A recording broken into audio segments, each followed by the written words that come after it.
Hello po. Hi! Ano nga po yung gagawin natin, ma'am, sa hair mo po? Ano po siya, dito, gusto ko kasi matanggal 'tong lumang hair Oo. color. So, yung may previous color Oo, mo. oo. Since may marami, sabi mo nga, Gusto marami kong kang mga ting buhok.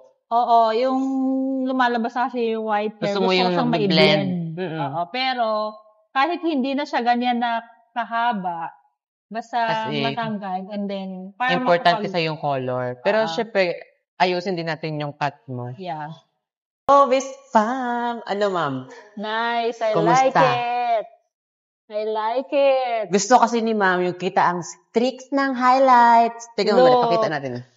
O, diba? 1, 2, 3, 4. 4 pa nga Yan eh. talaga yung pinakita ni ma'am, di ba? Yan, Iba-iba ganyan. kasi yung gusto ng ating client. May iba yung gusto yung seamless, may iba yung gusto yung kita ang streaks. Di ba? Ayan, madam, bumagay naman siya sa'yo. Di pa birthday gift natin kay madam, ha? Nice. Yan yung, Happy. I yan. like it. Tapos yung cut ni madam, Mhm. soft layer. Nilayer lang namin kasi sobrang kapal din ng hair ni ma'am. Kaya pag madam, yan. Hindi ako nagkamaling pumunta dito. Thank you, madam. Alagaan mo lang siya, ha? So far, madam, approve naman to sa mo. Yes. Thanks, Ma'am Pam. Sana Thank you din, maalagaan mo yung Thank hair you. mo. Thank you, Trima.